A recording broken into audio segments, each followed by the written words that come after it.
Uthoparth. This is Hastinapur, the most historic city of India under the leadership of His Excellency Bhishma. The fame of Hastinapur was reverberating in every corner of Aryavarta.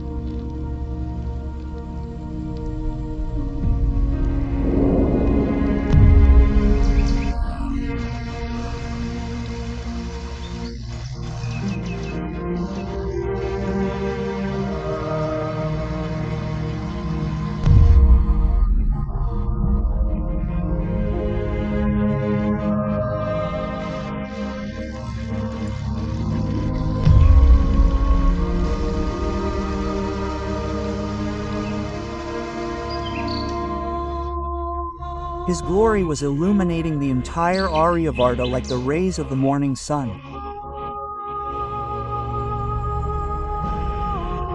But like the direction of the wind, it does not take long for the fate of kingdoms to change. Hastinapur was flourishing, but its throne was still deprived of a worthy king.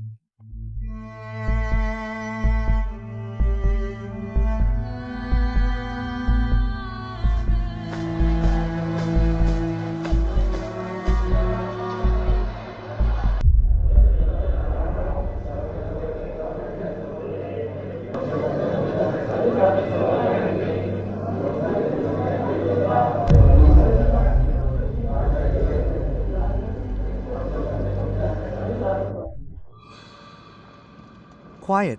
I request all of you to maintain the dignity of this assembly.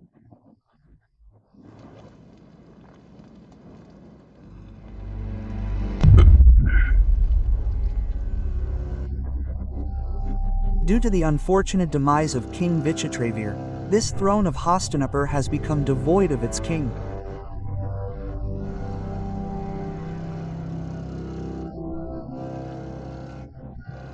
And that is why we are all present here to choose a worthy successor to this powerful throne.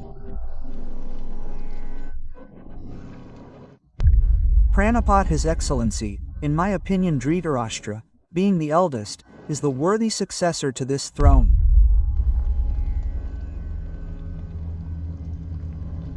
The throne of Hastinapur should be occupied by the one who can lead the kingdom with foresight and strength.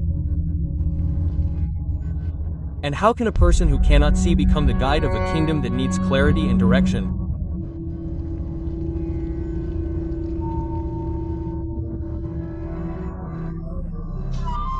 Oh my dear assembly members, what a fair thought of yours. Punishing someone for the lack of something he was born with.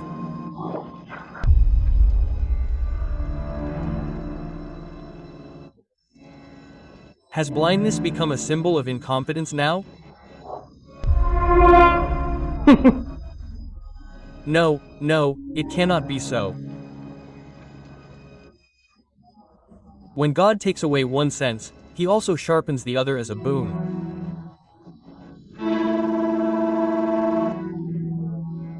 And our crown prince Dhritarashtra has been blessed with such a sight that he sees with his heart. He sees very far.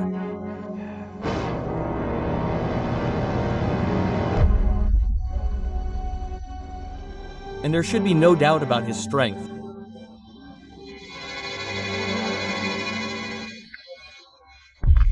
Has this assembly ever seen such a strong man except His Excellency Bhishma?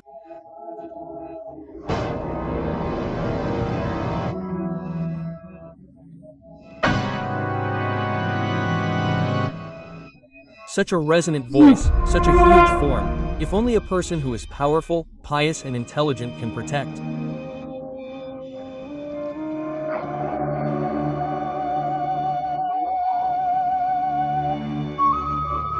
Then what is the question?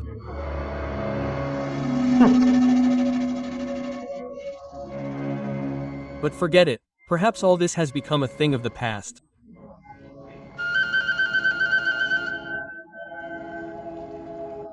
Perhaps now being an eldest son is no longer a right.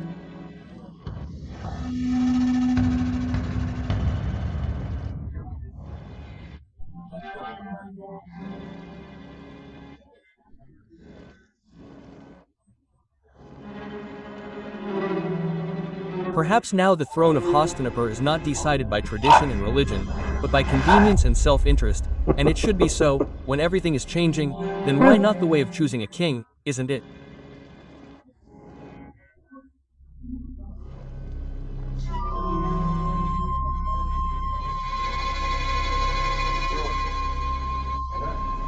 Your Excellency Bish. Shakuni, you have no right in the matter of our clan. It would be better if you keep your opinion to yourself only. Excuse me, Your Majesty. But when it comes to the rights of my sister and her family, it is my duty to oppose. And following Dharma is of utmost importance. Isn't it, Your Majesty? And can anyone understand this better than the great knowledgeable Vidar? Yes. I can also answer this question of yours, Yuvraj Shakuni. Dharma is sometimes harsh, but it also becomes the true guide. And when it comes to the leadership of the state, priority should be given to qualities and not age and birth. And when it comes to the scriptures, they are clear. A person who is blind from birth can never become a king.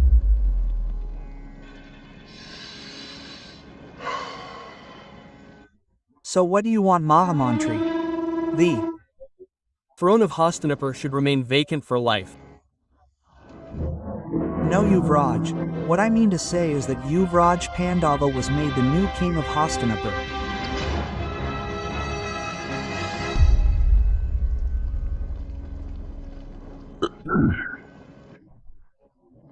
We have no doubt about Vidar's loyalty and his foresight towards the prosperity of Hastinapur.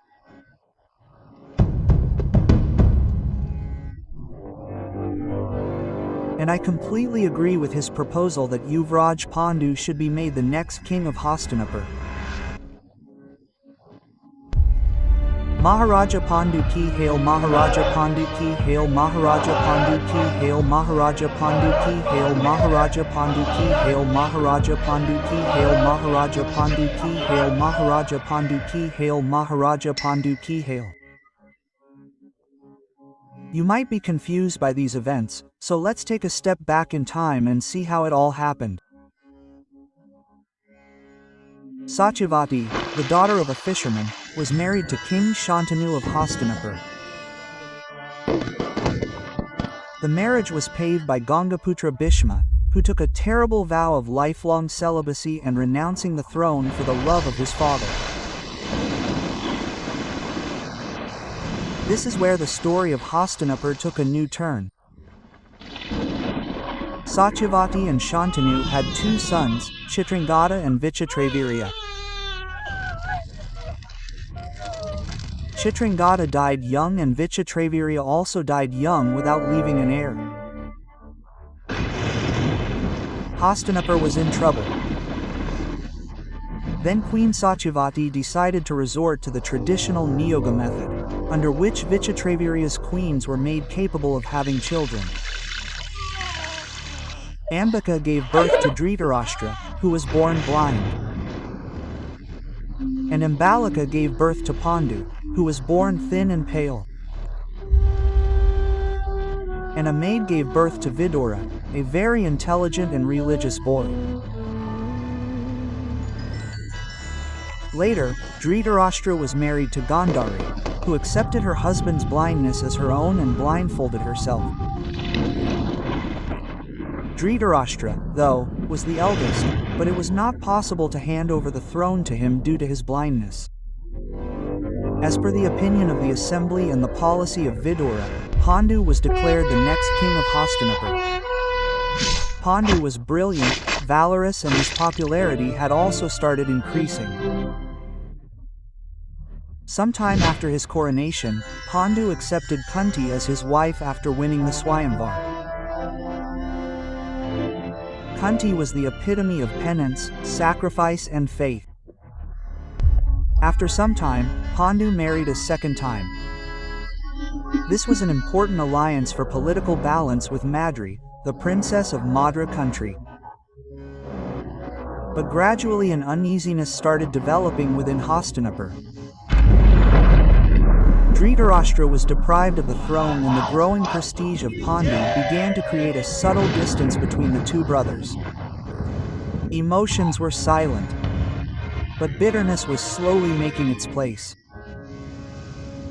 And from here began the root that later became the cause of the conflict between the Kauravas and the Pandavas.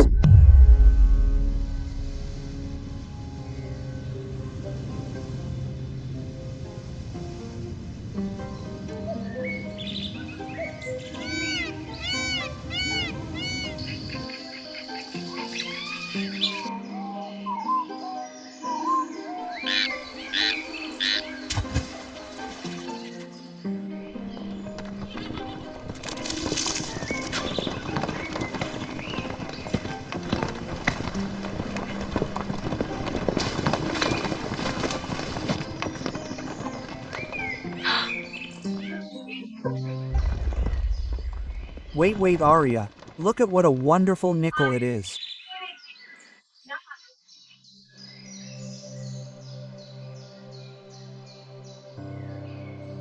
With this it will Adorn my throne.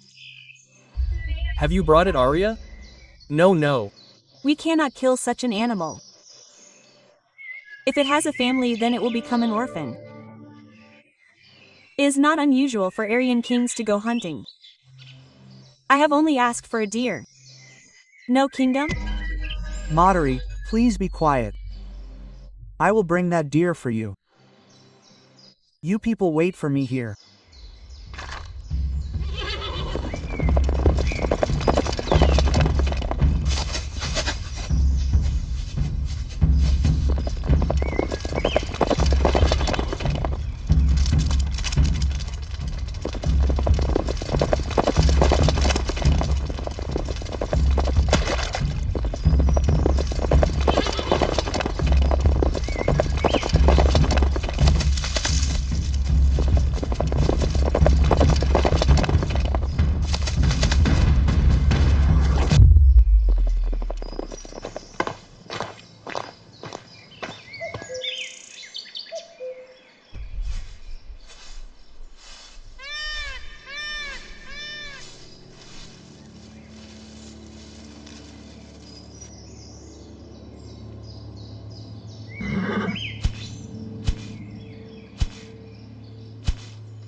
Yes, come so.